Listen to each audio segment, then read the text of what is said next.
Boloko may be a small family of burrito restaurants, but one of its long-standing menu items is inspired by a country and culture far away from Boloko's roots in Boston.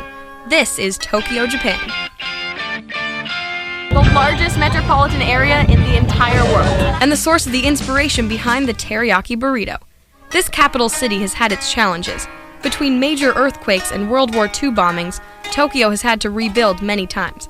But today, the city is modern and energized, yet still respects traditional Japanese culture. Skyscrapers, bridges, and huge subway stations that span blocks disperse the over 13 million people living in Tokyo. In the last year, over 250,000 teriyaki burritos have been eaten at Boloko. And where does that burrito's culinary inspiration come from? It all started here in Japan. But what is the root of these culinary traditions?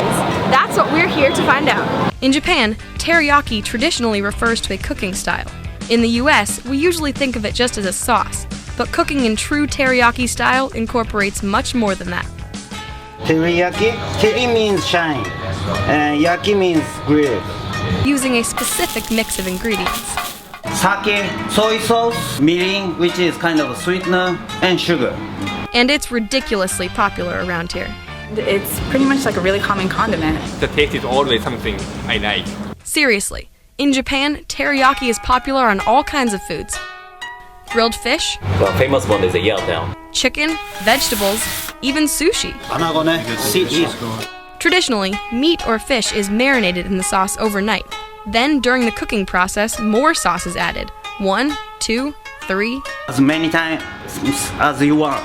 And all Japanese foods are prepared like a delicate piece of art. It is very important to present beautifully. You have to put green thing on this dish. Better. And the Japanese love fresh fish, because in Tokyo, sushi is as fresh as it can get. This is a Tsukiji fish market, the largest fish market in the entire world. In here, over 2,000 pounds of sea produce come through here every single day. That is a lot of fish. Every day in this market, 450 different kinds of fish and shellfish are sold to 15,000 restaurateurs, including giant tunas that are auctioned off every morning for hundreds of thousands of yen, or thousands of dollars.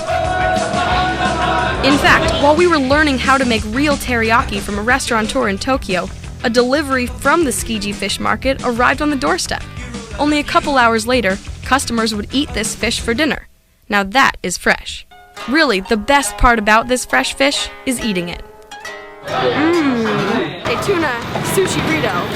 Sounds pretty tasty though now. Seriously, we might have to start thinking about putting one of those on the menu. Among these massive amounts of fish and people, the entire city of Tokyo is ridiculously clean. So maybe it goes without saying that people in Japan are polite, and the customer service is amazing. People don't understand the level of customer service here, and I think it's worth experiencing. We agree. While riding in a taxi to a lunch spot, our cab driver stopped the meter, got out of the car, and literally ran us to our destination. Arigatou gozaimasu. And despite struggling to execute proper eating etiquette, no one judged us one bit for our lack of skills. I'm not skilled enough to eat in Tokyo. Like striking out with chopsticks. We are used to eating tightly wrapped, easy-to-hold burritos. Lucky for us, slurping your ramen noodles is actually the polite way to do it here. Whether you're a skilled eater or not, there is clearly no shortage of good food to eat in Tokyo. While we set out to find the inspiration for teriyaki, we left Japan with our stomachs full of delicious foods, from ramen to sushi and everything in between. Arigato, Tokyo, for your culinary traditions that have inspired us from all the way here in Japan to over 6,000 miles away in the US with a teriyaki burrito at Boloko. Globally inspired.